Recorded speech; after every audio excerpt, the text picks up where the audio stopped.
my case, it's a case of I thought I'd be a millionaire by now. And I really learned very quickly that the best you can hope for is to break even. And I'm kind of breaking even. Every small press is a dream. But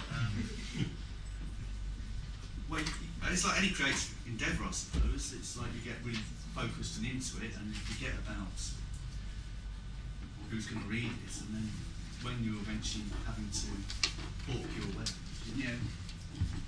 you haven't really thought properly about it, and you hope it works out. And does that answer your question? Yes, it does. It does very much so. And Mr. Cornell, but moving on from sort of UK comics, you've done some work for Judge magazine, and indeed British Doctor Who magazine, writing comics for them. How does working within the British industry compare to working within the US industry?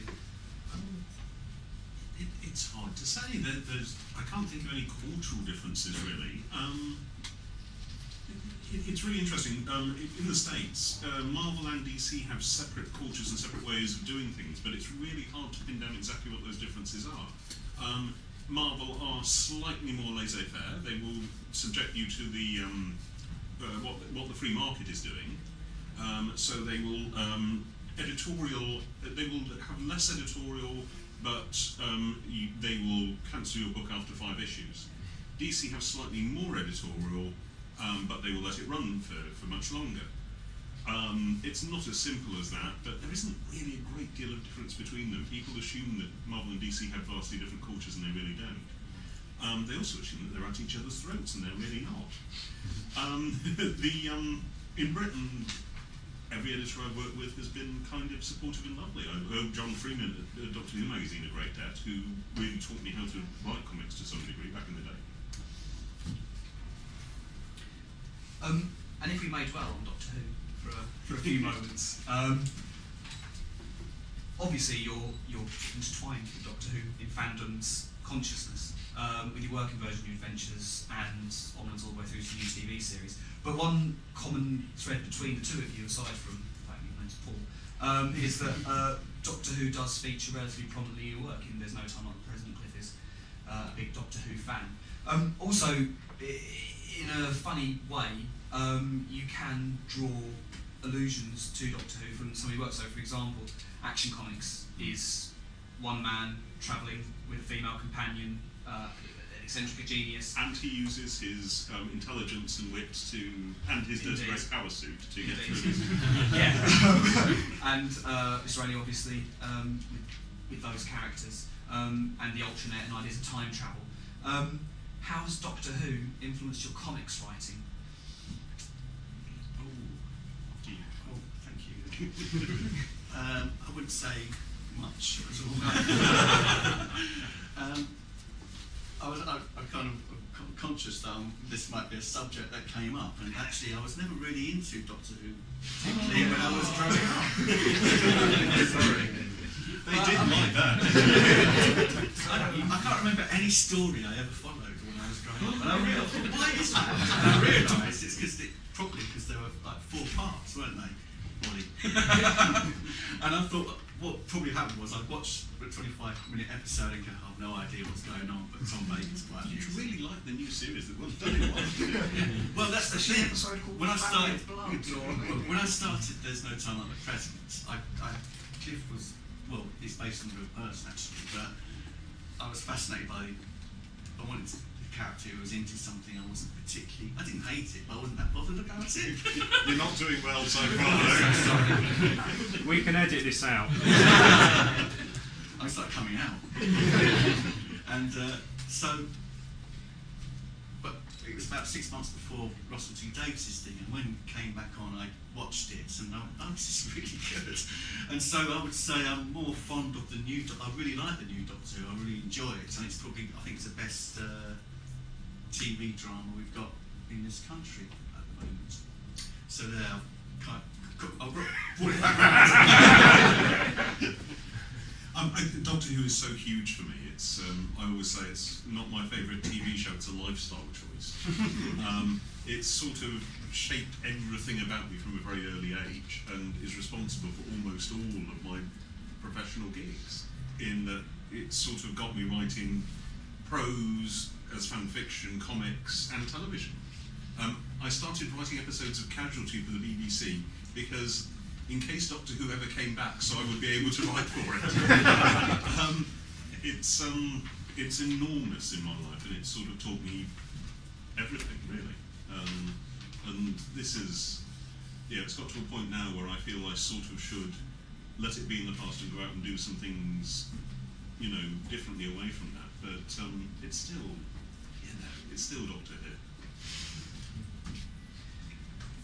So we've talked about your prose writing, your television writing. Again, a fairly broad and a question with some quite obvious answers. But how do you find? How does your approach differ from writing a comic to, say, an episode of Casualty? Aside from the technical nature of writing a comic, when you're approaching a story, how do you approach that? Is it different or?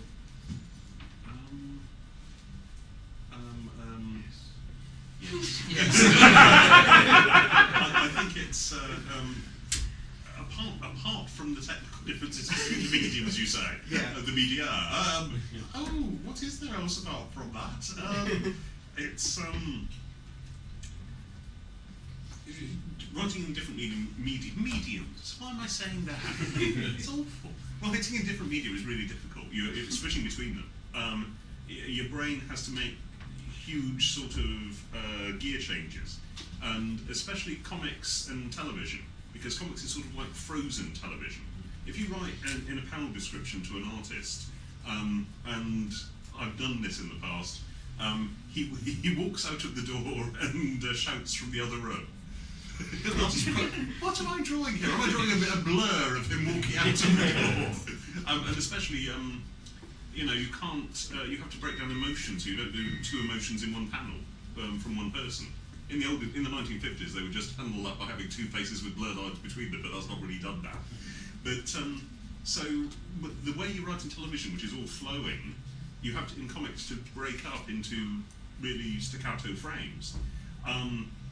Prose, you suddenly have control of everything in the world, and that kind of is another difficulty. So moving between them is really tough. And that's answering a different question because I was Indeed. When you are writing comics, one thing that struck me about There's No Time Like the Present was the panel layout and the symbol. As you're a cartoonist as well, you're writing and drawing. And the nature of the grid really suited the timbre of the piece and the humour. Was that a stylistic choice, or was that sort of so that you could get through writing quickly enough? How much did you think about the composition on the page as opposed to just the writing and dissemination of information? It's a bit of both, but there's an advantage to the grid pattern was because I had a job during the day and I was doing this in the evening, is that I didn't really have to think too much about how the page would look overall, so I could just get on with that was one less thing to worry about, to focus on the writing and the drawing. So there is something kind of a grid sort of feels what's the word? This is going to sound really pretentious, sort of reassuring. It's sort of like bedrock, isn't it? Like in Watchmen. Yeah, well, I think that's probably why I did it actually. Because Watchmen did it in Dark Knight Returns and combinations of panels, and it creates a sense of a panel being huge if you combine two panels together and that sort of thing. So that's quite satisfying. So half a page of my comic I think may feel huge because there aren't that many half a pages in it. Yeah. Sort of but it does have an impact as well when it breaks from that traditional well, layout. a lot of comics will have double page spreads and stuff for impact, but it's nice to be able to kind of perhaps not have the same sort of but something close to that way. There's more impact when you don't do it all the time. Yeah. I love the format of your comic. It's there's something really satisfying about the A5 booklet, and especially about the little frame on the back page, the back cover. It's lovely. Yeah, I think I've been reading Stray Bullets by David Leffman. We had a 2x4 grid, and I thought, oh no, it's Boner had a panel on the back as well, so I think I'd been reading those at the time, so sort of plagiarised it a bit. Influence. Plagiarised you. Tribute. Come on. Yeah. So to go back to American comics, how was working with Stan the Man Lee? It's wonderful, it's a dream come true. There's two different Stanleys. There's Stan Lee, who's the salesperson, who's out front going, Excelsior, true believers, and all that. Man is 89. And at San Diego, the Comic-Con, we had a panel scheduled with him at noon. He was 10 minutes late because he'd had emergency dental surgery at 7 a.m. and he apologised for being 10 minutes late at the age of 89. And he was still going at midnight with an MTV film crew going through all of ours.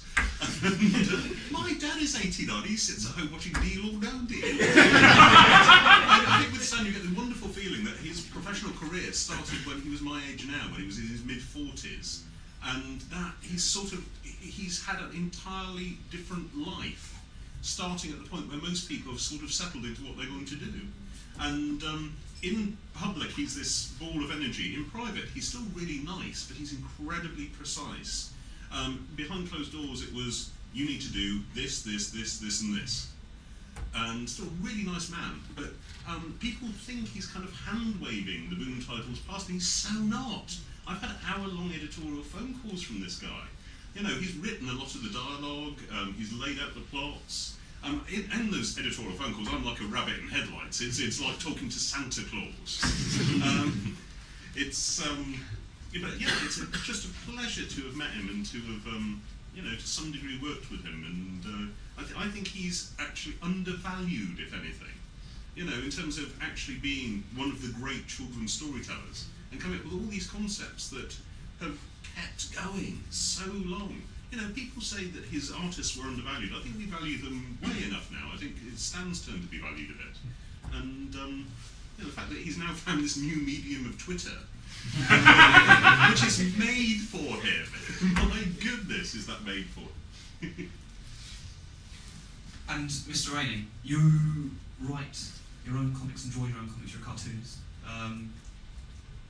Would you consider doing more work for other writers, or vice versa, writing some stuff and having some other people pencil or draw it for you?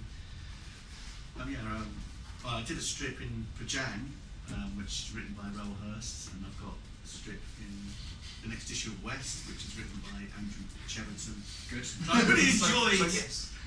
working with other people, but I'm kind of a very selfish, narcissistic person, so I kind of like to, I'm a bit of a control freak, so I kind of like seeing it all the way through. But if there's money involved, there's no argument. So, for both of you, what sort of comics are you reading at the moment? What are you enjoying? I love Batgirl. I love anything Jonathan Hickman writes. Fantastic Four, Secret Warriors.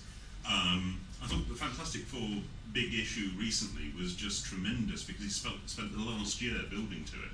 You know, it didn't feel like a surprise out of nowhere. It was it's nice to see people telling stories in comics, you know, with twists and characterization and things like yes.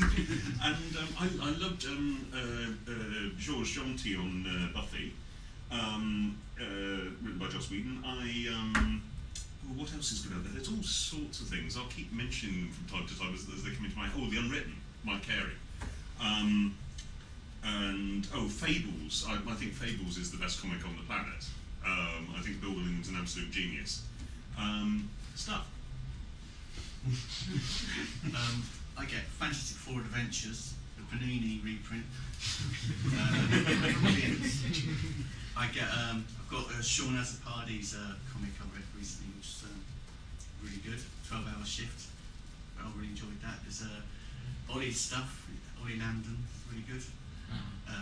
I've really enjoyed Francesca Casavati's The Most Natural Thing in the World, which she'd had out for a couple of years, but I shamefully only got it a couple of months ago. It's absolutely brilliant, just about how a character and her husband decide to have a baby and how it's not as easy as it should be on paper. And there's a lot of stuff, I think, in the small press that's happening, which is, I think, in a different world would be earning these people